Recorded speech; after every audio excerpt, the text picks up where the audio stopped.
Question is which one refers to the cash inflow under the pay back period method. देखो एक ना पे back period method होता है आपका, आप जब आप कैपिटल बजटिंग वगैरह करोगे उसमें आपका फर्स्ट मेथड होता है पे बैक पीरियड। तो उसमें आप कैश इनफ्लोज का अगर हम देखें ना, हम इनफ्लोज देखते हैं कि कितने टाइम में उसके रिकवर हो रहे हैं, ठीक है। तो अब वो ये देखते हैं कि कैश इनफ्लो देखते हैं, बट कैश इनफ्लो कब का देखते हैं, ये भी सबसे ये क्वेश्चन पूछा है, कैश इनफ्लो का मतलब क्या होता है यहाँ पे।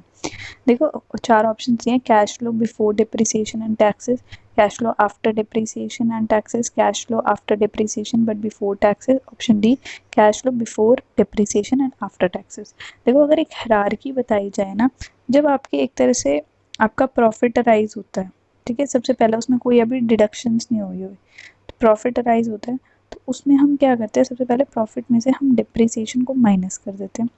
फिर जो आता है वो आता है ईबीआईटी, फिर ईबीआईटी में से हम इंटरेस्ट डिडक्ट करते हैं, फिर उसके बाद इंटरेस्ट डिडक्ट करने के बाद वो ईबीटी हो जाता है, ईबीटी यानी अर्निंग्स बिफोर टैक्स, फिर उसमें से हम टैक्सेस डिडक्ट कर देते हैं,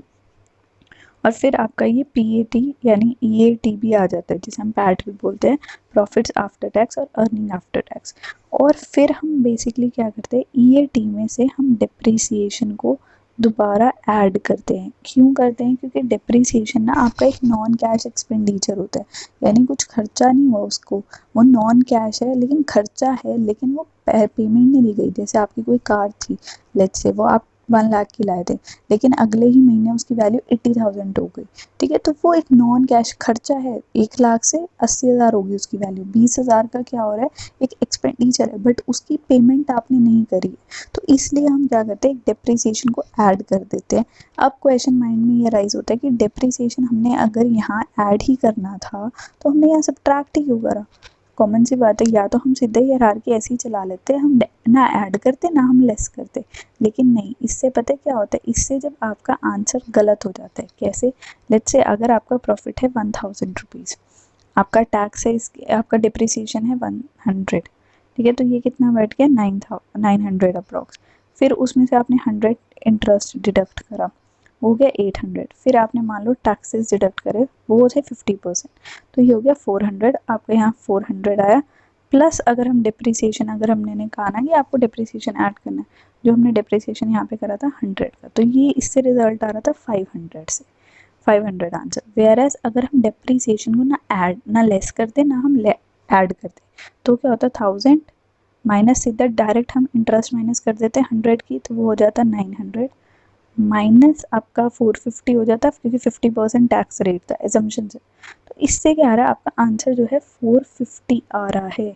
तो ये देखो कैश इनफ्लो इससे कम आ रहा है, वेयरएज जब हमने कैश फ्लो में पहले डिप्रिसिएशन सब्ट्रैक्ट कर लिया और उसके बाद आपका ऐड करा तो कैश फ्लो ज़्यादा आ रहा है, ठीक है। तो डिप्रिसिएशन एक तरह से नॉन कैश एक्सपेंडिचर है, लेकिन उसका टैक्सेस में फ़ायदा होता है ना, देखो क्योंकि 400 यहाँ पे टैक्सेस आए, ठीक है, यहाँ पे 450 टैक्सेस आए, आपको एक तरह से यहाँ पे 50 की डिडक्शन मिल गई ना टैक्सेस की, इसीलिए डिप्रिसिएशन एक तरह से फ़ायदा भी होता है, आपको टैक्स बचाने में थोड़ी सी टैक्स सेविंग करता है आपकी बेसिकली। तो इसलिए अगर हम अंडरस्टूड करें तो इसमें क्या है, हमने अभी तक पूरा क्या पढ़ा, कैश फ्लो बिफोर डिप्रिसिएशन, यानी हम डिप्रिसिएशन उसमें पहले माइनस करते हैं, फिर हम उसमें से दोबारा ऐड कर देते हैं।